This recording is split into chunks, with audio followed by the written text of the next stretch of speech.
इस चैनल में बहुत बहुत स्वागत है।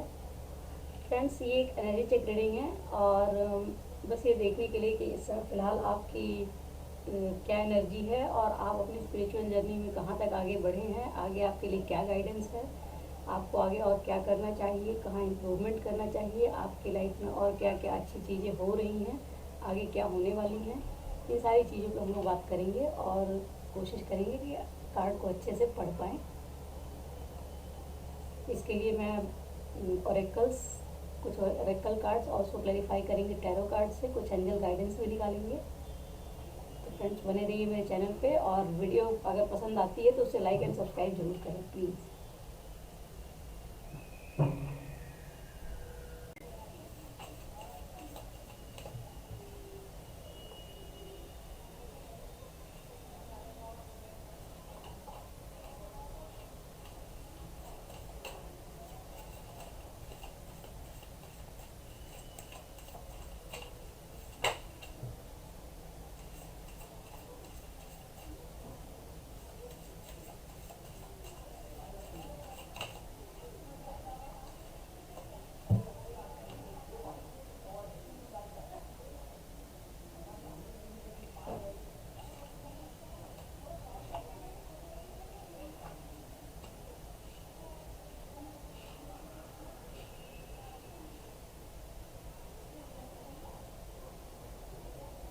फ्रेंड्स, फर्स्ट कार्ड है इसमें 4 leaf flowers stability, second card है बुक नॉलेज, थर्ड है निडल फॉरगिवनेस एंड फोर्थ है lip talkative.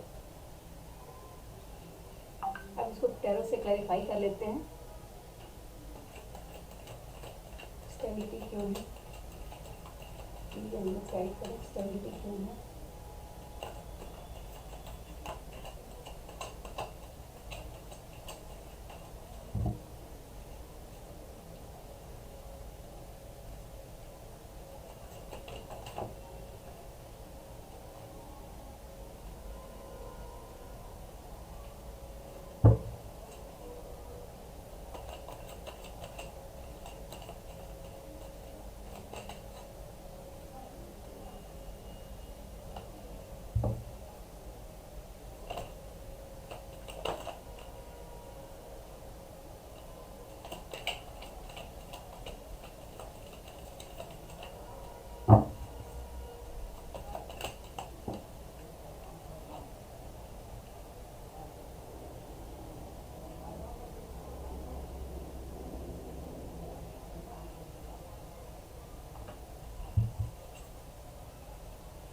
Bottom of the deck judgement card.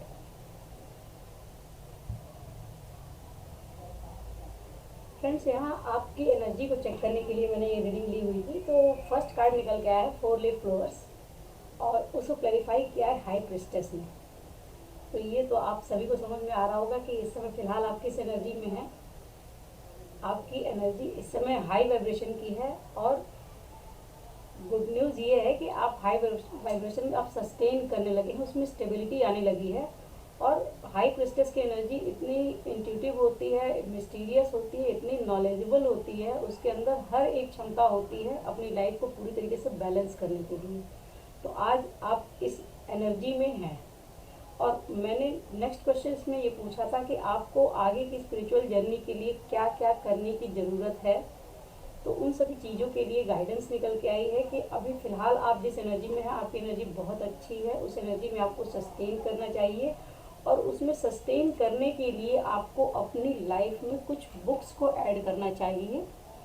अगर आपको कुछ बुक्स की गाइडेंस आ रही होगी, हो सकता है कि आपको कुछ गाइडेंस आती हो, कुछ इंट्यूशन आती हो कि आपको ये बुक्स रीड करनी चाहिए, उनको अपने स्पिरिचुअल जर्नी का पार्ट बनाना चाहिए।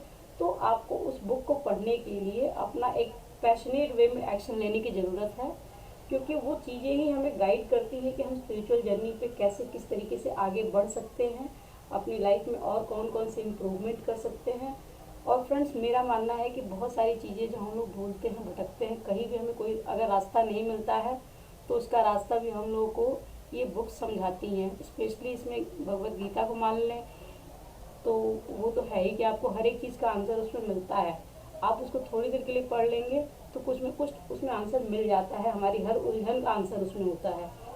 दूसरी चीज़ ये है कि अगर आप किसी भी लोअर वाइब्रेशन वाली एनर्जी में जाने लगते हैं, लगता है कि हाँ कुछ एनर्जीज हैं जो आपको हाई वाइब्रेशन में सस्टेन नहीं करने दे रही है, कुछ प्रॉब्लम आ रही है, तो उस टाइम पे भी आप 10 मिनट के लिए कोई भी बुक, किसी भी बुक की बात करें, कोई भी बुक लेते हैं, उसको रीड करते हैं, तो आपको अपनी वाइब्रेशन को रेज करने में, उसमें सस्टेन करने में हेल्प मिलती है, और कहीं ना कहीं आपका माइंड फोकस्ड वे में काम करना शुरू करता है। नेक्स्ट है निडल।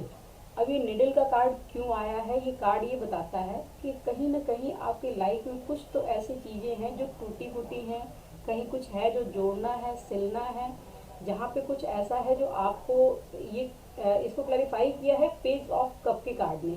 तो पेज ऑफ कप का कार्ड एक बहुत ही यंग एनर्जी है, और कुछ इमेच्योर एनर्जी भी होती है जो आपकी तरफ आने की कोशिश कर रही है, या कोई आना चाहता है, कोई आपसे जुड़ना चाहता है, या आप किसी से जुड़ना चाहते हैं, लेकिन वो चीज़ें हो नहीं पा रही हैं क्योंकि बीच में आ रही है फॉरगिविंग वाली एनर्जी। अगर फॉरगिवनेस की एनर्जी है तो ये फिर पेज ऑफ कप की एनर्जी भी आपकी लाइफ में आने को तैयार बैठी है। तो कोई भी रिलेशन है, कोई आपका अगर पर्सनल लाइफ में है उसमें भी देख सकते हैं, कहीं कोई आपको अपने वर्क एरिया में अगर कोई कॉन्ट्रैक्ट वगैरह कुछ लेना है जहाँ पे आपकी बात नहीं बन पा रही है, तो वहाँ पे आपको कुछ चीज़ों को अवॉइड करके, या जो कुछ चीज़ें कॉन्फ्लिक्ट वाली होती हैं जिनको हम फालतू में लेके बीच में आते हैं, हमारी चीज़ें बिगड़ने लगती हैं, बातें खराब होने लगती हैं, उन चीज़ों को, या कोई रिलेशन है जिसमें प्रायोरिटी आपकी रिलेशन है या वो मैटर है, ये देखने की ज़रूरत है। अगर आपको रियली उस रिलेशन की प्रायोरिटी आपकी है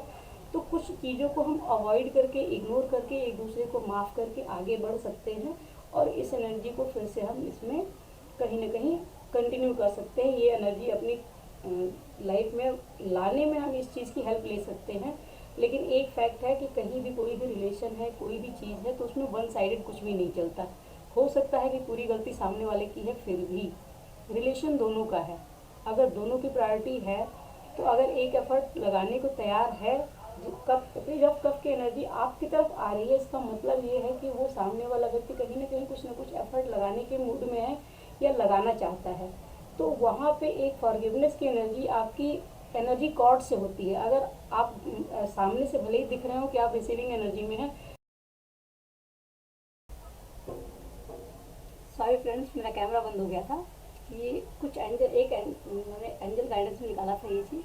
तो कार्ड आपका ये सन का आया, और bottom of the deck protection guardian का आया था। तो ये दोनों ही कार्ड हमें ये बताते हैं कि जो भी चीज़ें चल रही हैं आपकी लाइफ में,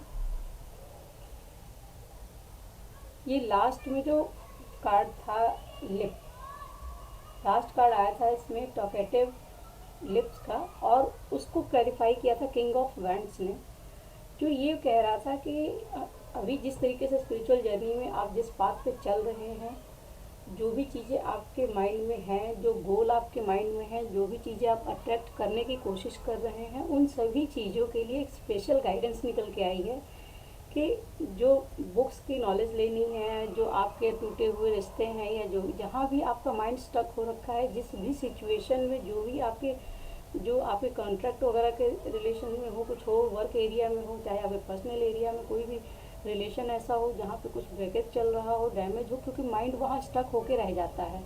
तो ये करके अगर आगे निकलना है तो पहले इनको तो सॉल्व करना ही है, जिसमें हेल्प ले सकते हैं बुक्स की। और उससे भी बड़ी चीज़ ये निकल के आई है कि अगर आप अपनी स्पिरिचुअल जर्नी में बहुत आगे तक जाना चाहते हैं, बहुत सारी चीज़ों को आप अचीव करना चाहते हैं, जो आपके टारगेट है, आप चाहते हैं कि पूरी तरीके से अचीव कर लें, तो उसके लिए बहुत ज़रूरी है अपने लिप्स को बंद करके रखना। किंग ऑफ वैंड्स एक ऐसी पर्सनालिटी होता है जो चाहे वो पा सकता है, उसके अंदर इतनी एफिशिएंसी होती है, उसका अपना एक जो कॉन्फिडेंस लेवल होता है, पैशन होता है उसके अंदर, वो जो भी उसके अंदर पावर होती है वो सब कुछ होती है। लेकिन जो ऊपर की जो गाइडेंस निकल के आई है टॉकेटिव, वो ये कहती है कि एक इंसान जो बोलता ज़्यादा है, उसकी एनर्जी बोलने में ही ज़्यादा वेस्ट हो जाती है। तो वो उसको अपनी एनर्जी को कंजर्व करके रखना चाहिए रिजर्व करके रखना चाहिए। जैसे महान ज्ञानी जो भी महात्मा लोग होते थे वो बहुत कम बोलते थे, जिसकी वजह से उनका ज्ञान और बढ़ता था और उसको वो अच्छे से यूज़ कर पाते थे। उस कंडीशन में ये कह रहा है कि आप साइलेंस को चूज़ करें। अगर जैसे कहीं रिलेशन वगैरह कुछ गड़बड़ है, उसमें भी ये चीज़ है कि आप अपने साइलेंस को प्रायोरिटी दें। अगर जब तक बोलने की ज़रूरत ना हो, जब तक किसी से लड़ने की ज़रूरत ना हो, तब तक आपको उसमें बोलने और आगे बढ़ने की ज़रूरत नहीं है। जहाँ पे आपको फॉरगिवनेस के साथ काम चल सकता है, वहाँ फॉरगिव कर दीजिए। अदरवाइज़ अपने आप को पीस में रखिए, शांति में रखिए और साइलेंस को चूज़ कीजिए। अपने आप को थोड़ा सा कंट्रोल कीजिए। अगर आप रियली बहुत बोलते हो, बहुत बातें करते हो, तो बातें करने में अपनी एनर्जी को वेस्ट ना करें, क्योंकि बॉटम ऑफ द डेक का कार्ड है जजमेंट का।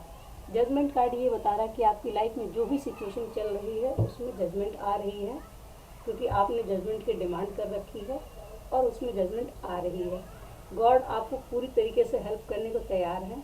जिस भी सिचुएशन में आप हैं उससे निकलने के लिए, आपकी फैमिली लाइफ में आपकी स्टेबिलिटी लाने के लिए तैयार हैं। और इसी में हमारी एंजल्स की गाइडेंस आई है सन।